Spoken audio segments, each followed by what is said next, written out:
Give it a minute here, because I kind of jiggled it a little.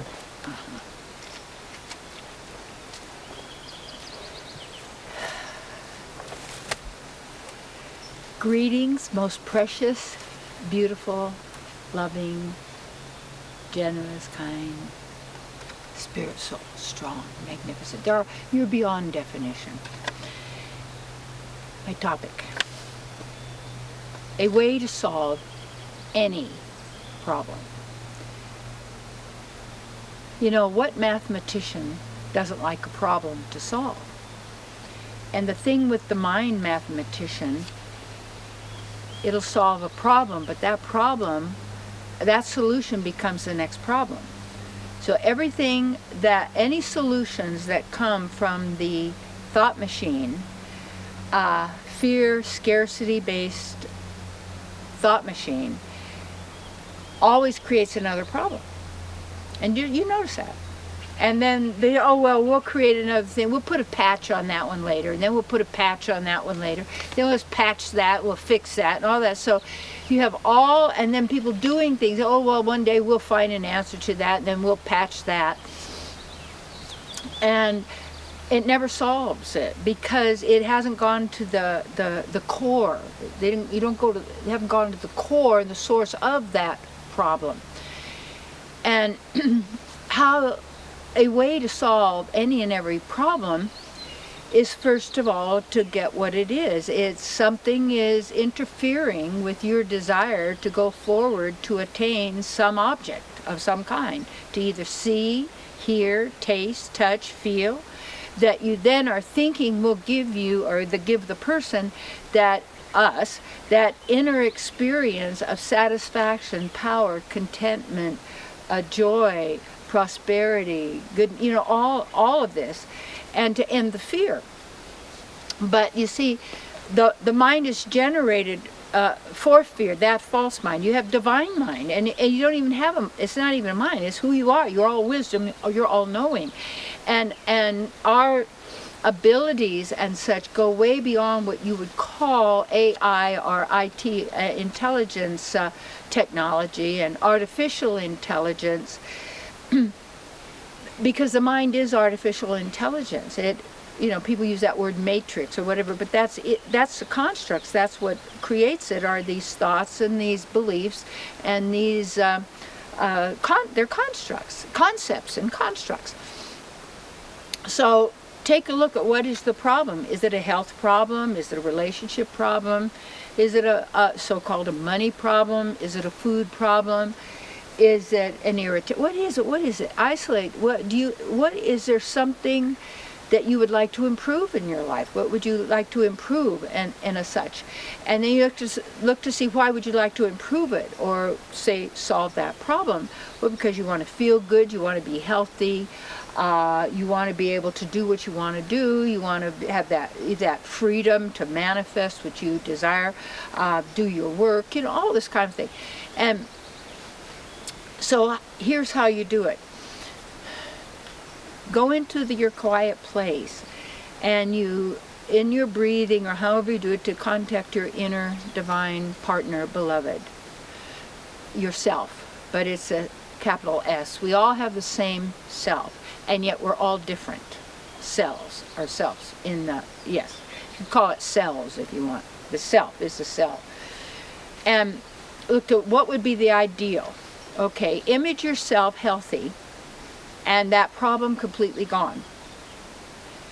And feeling good, feeling energetic, see yourself free of that. How would you feel? Say you've got to worry about where you're going to live or what's going to happen. Okay, obviously there's a place for you. And what you'd want to do is, how would you feel if you had that place for you to live and for you to be, where you could express your talents and abilities? It gave you the serenity, the peace, close to nature. List what it is that you need that's going to support you in doing your life's work, you see. And the life work is twofold. It's what you realize on yourself, how you become strong in who you are, and in that you automatically cast off the virtual reality now, because you're being real and true in who you are and centered in the power of the self.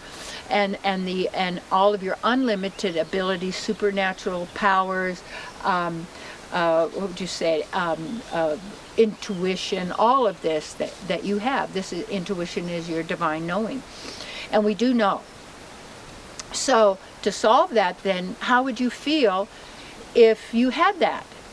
Okay, you get into the feeling of it and realize there is a perfect home. And you can use your words to get you to the high state, or to that conscious state of being where you have accepted the truth that always is, that wants to manifest, but yet what we do is block it with our virtual reality concepts instead of tuning in to the divine and to that which is natural and therefore beneficial for all living entities, including animals. And our key here is really to solve the greatest problem of all, which is our own misidentifying ourselves as a physical body, that we need to actually serve the senses in obtaining the objects of the senses for some certain amount of momentary pleasure, and then fall back again, that person would, into their depressed and miserable state, only because the mind. And the work that a person does on what we do on our meditation, being alone, being in nature, getting really in touch. I have these really good, using your pendulum. That's a good way too. I have these really good cards that I use that I like. They're all very spiritual. They're oracle. And I'll get in touch with that. And you have to also be careful you don't have interference. Because if you're using your mind and you're doing that, you're always susceptible to, you don't need the still small voice. You don't need to hear a voice. If you're hearing a voice, that's still the mind. And so when you really look at it, if there really wasn't anything to worry about ever again, how would you feel? And so it's wanting to get back to what we left for some virtual reality where you're born and you die and people are suffering and paying rent and having, all of this kind of a thing, where we've been consenting to that and agreeing to that because we've been trusting and just operating on what we've been taught by people that we thought really cared about us. And you find if people are making money from you, in that sense, there was, what I shared years ago on my television program is there was research that was done that there were healing professionals that were, they did a poll. Would you be willing for all your patients to be well and never need you again? They said, no, we need our job. We need the money. Really, you have to really look at where you're centered. Are you the beast, or are you the divine, precious spirit soul that you are, you see. So that, when you do that, when you stop misidentifying yourself as a spiritual as the physical body and the limitations of that, and you start acknowledging who you are, you've solved all your problems, because nothing's ever a problem for you ever again. Because you want to take, this is an exercise for you, take a look at all the words, all the things that the control structure, whose ever that is in your life, and has been, what educators, authorities, so-called, that we've given, have told you is important. What are the words, the things that people have told you are of value? Realize they have no value at all. That's a programmed value that keeps you running after that instead of sitting quietly within yourself, you see, and to be in the sublime of the pleasure of your own soul. It's called self-satisfied. And when you're self-satisfied, you really don't have desires. You always, you are satisfied. That doesn't mean nothing happens. Oh no.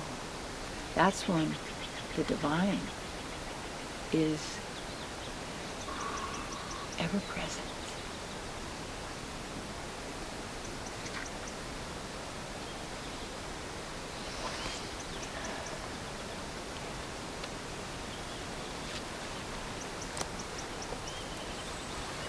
Cool. Wow, it's so beautiful.